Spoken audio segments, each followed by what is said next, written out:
Good morning, everyone. So we're here to talk about a topic that I know is near and dear to every Minnesotan's heart, which is potholes. We have already experienced the 8th snowiest winter in history, and we're still moving up the ladder. There's a good chance we're going to crack into the top 5 by the time it's all said and done. We've already had 80 inches of snow this winter. And when you have that amount of snow, and when you have the freeze-thaw cycles that we've seen, when you have the freezing rain, when you have the runoff that freezes and then melts again, it does wreak havoc on our roads and on our infrastructure. And that is why we've now entered pothole season officially. The good news is that we've got a plan. I have directed Director Margaret Anderson Kelleher and her whole Public Works team to try to move as quickly as possible with as many crews as possible with additional overtime hours and weekend hours to make sure we are filling as many of the potholes as we can while we wait for a permanent fix. Now, here's also the reality of the situation is that I'm asking you to be a bit patient. Because we can't go through the full street reconstruction or the mill and overlay or fill these potholes on a permanent basis until we know that the freeze-thaw cycle is finished. And that's not going to happen for another couple of weeks. So again, we can't move entirely down the permanent route until we know that the freeze-thaw cycle is complete. That would, in fact, be the opposite of what we were looking for in terms of the streets. So in the meantime, what we're adding is this asphalt gravel mixture to all of these potholes. Now, is this the best long-term solution? No, it's not. But it will fill the holes during this interim period of time while we wait for that freeze-thaw cycle to get complete and before we have some of these permanent fixes in place. To give you an idea what it's like, if you think of smearing cream cheese on a really hot bagel, some of it sticks and some of it doesn't. It'll get us through these next several weeks here while we wait till the freeze-thaw cycle finishes, and then we're on to the next patch. So what we're asking all of you to do here now is one, if you see a public works crew out there, and they're going to be out there in droves. Again, we're going to authorize a pretty substantial allocation for overtime, for weekend hours, and for additional crews to be out there doing this work. Make sure you thank them. Make sure you say thank you. Second, be patient. And third, call 311, letting us know where these potholes are, how serious, how big they are. If you can get a picture and send it in, that all helps us better help you. And so that's the direction we're going right now. We really appreciate everyone as we move through this pothole season and then into construction season here in Minneapolis. But I'll tell you, we got a plan and we'll be on the right track. And with that, I want to hand it over to our leader of this whole effort and initiative and director, Margaret Anderson Kelleher. Well, thanks, Mayor, and thank you for coming today. Margaret Anderson Kelleher, Director of Public Works. As the mayor said, we are out there already filling potholes. We are going to continue to fill potholes. The temporary patch that the mayor mentioned, which is cold patch, the truck behind us carries both. It would carry both a cold patch, and when the plant is up and running for hot patch, it'll carry that as well. We're going to do about 250 tons of cold patch this year, and that has started. But as the mayor mentioned, the issue is cold patch is more porous. It still allows water through, and with the freeze-thaw cycle, often those filled potholes will pop up again. And so it's kind of a repeated process until we can get the hot patch in our hands. The hot patch comes to us from a plant in St. Paul, and that is not open yet. The permanent patching of potholes, we will be filling over 200 potholes a day, and so that process is the hot patch, it's compacting the hot patch, and making sure that it stays down. But like the mayor said, we need your help, and we need folks to report those potholes. We don't magically know where the potholes are. We need people to tell us how long the pothole is, how deep the pothole is, where the pothole is. We have an order of operations in how we fill these potholes. If the pothole is more of a dangerous pothole that it could cause damage, that goes to the top of the list. And then we go from there to fill those potholes. We also want to just tell you a little bit about what we do to mitigate this problem. We do work on our streets year round, and Director Powman, Joe Powman's going to tell you even more about that. But every year we are on a 5-year average. We've done 20 miles of seal coating, 30 miles of crack sealing, 31 miles of street resurfacing and street reconstruction. The only way out of pothole season is really those things. The better repair the streets are in. And we have a very good plan in Minneapolis of our 20-year street repair plan, but it takes some time. And obviously we have winter for a good part of that. So the mayor mentioned being able to put more resources on this. We are going to start doing that immediately. We are going to increase overtime hours for folks, do weekend hours, and that money will also pay for materials. And we estimate, based on the last time we had a very serious pothole season, which was about 2013, 2014, we spent an additional $1 million, and we believe that we'll spend at least that amount on this pothole season. So I'm going to turn it over to Director Joe Powman, who directs transportation maintenance and repair. He has a couple of his colleagues with him here today, and we're going to let Joe tell you a little more about the detail. Thanks, Joe. Thank you, Margaret. As Director Anderson Kelleher said, my name is Joe Powman. I'm the Director of Transportation Maintenance and Repair. And what I'm going to talk a little bit about today is why potholes form, why this season has been particularly problematic for potholes, and what our plan is, as well as how we're going to prioritize the repair of the potholes. So as many of us know, potholes form when water enters the cracks in the streets, freezes, expands, and then displaces the pavement. We've all put something in our freezer that's carbonated, and we all know what happens. It's basically the same principle with potholes. And so in a typical year, we see potholes. You know, we see a few starting to develop in January, and then we see the majority of them come in the spring. What's atypical or different about this year is, in spite of the fact that we're approaching record snowfall numbers, we have had, temperature-wise, a more mild winter. And so we saw many back-to-back freeze-thaw cycles in January, and we saw many more potholes in January than we normally see. You know, a typical year for us, we'd start patching potholes in February and March, and we began that much earlier in January this year.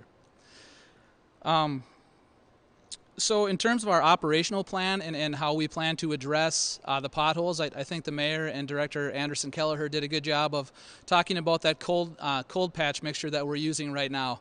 The cold patch mixture is temporary in nature, but we're glad we have it because it does a good job of sticking to wet potholes. It does a good job of patching potholes in less than ideal conditions, which is what we see out there right now.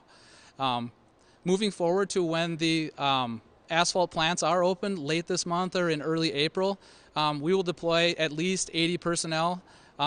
With the extra funding and overtime, we may be able to add an additional 3 crews to that. So it will be a all hands on deck approach again, just as it has been with snow removal this winter. And we will begin to prioritize not only our 311 manholes that we're prioritizing right now, kind of the worst of the worst. We will still be prioritizing those, but we will also be forming routes so we can make sure that our crews are as effectively and efficiently patching the potholes as possible. With that, we can stand for questions. How much money will we spend on potholes this year? How much we spent last year? Did we have the base amount? So I'll do that two different ways. The cold patch is actually included in our snow budget. So the cold patch just goes right into what we're using on snow, and we don't have a final total yet in terms of what we're going to spend this year. We're obviously spending more than we spent last year on snow removal and snow mitigation. On potholes, typically we're spending between $1.3 and $1.5 million on street repairs, which are the type of street repair that is more reactive. So a pothole is a reactive street repair. We're going out there, we're fixing it. So we'll probably add to that an additional $1 million this year. Is there 250 tons of the cold patch being applied this year? Do you recall what it was last year? We don't have the exact tons of what we put in last year, but I can get you those numbers, but we do know that we're probably at 80% a greater number than what we were at this time last year. So as we said, typically where we don't start patching much in January, we've used a good, we used a good part of our patching material starting in January this winter. What is the plant in St. Paul that isn't open yet? Pardon? What is the plant in St. Paul that isn't open yet where you need to get your materials? So the St. Paul asphalt plant is usually one of the first plants that opens up in the spring. There are other asphalt plants around the metro as well, but it seems like historically that plant opens first and is the one that a lot of the area cities go to get their hot mix from. So I wouldn't say it's atypical that they're not open yet. It's typically open right around the 1st of April, just because of the weather that's needed to produce the hot mix. Hot patch mixture is? Like, how long does it last? Yeah, the hot patch mixture is fairly resilient and will stick for quite a while. I mean, it could last for up to even a couple of years. It's not, but the cold patch usually doesn't make it through the season, and sometimes doesn't even make it through a couple of weeks. So that's why we have to go back and do the two-step process on that. Freeze-thaw cycles that would say become more common nationwide. Is there any discussion, studies, etc., happening at the city level as far as alternative types of pavement other than asphalt? Are there drainage studies, anything that's less susceptible to the freeze-thaw cycles? Yeah, and thank you for mentioning drainage. Something I should have asked too is that we really do want people to clear drains that are backed up, because having drainage back to the street, the melting snow, also contributes to forming the potholes. So it is okay on a residential street to go out there with your ice chopper or your shovel and clear out that drain. We want you to be doing that. Obviously, if it's a busy road, please don't do that. But if it's a residential street, we encourage folks to do that. Studying this at the city level, there's actually a number of things happening nationally on studying of materials.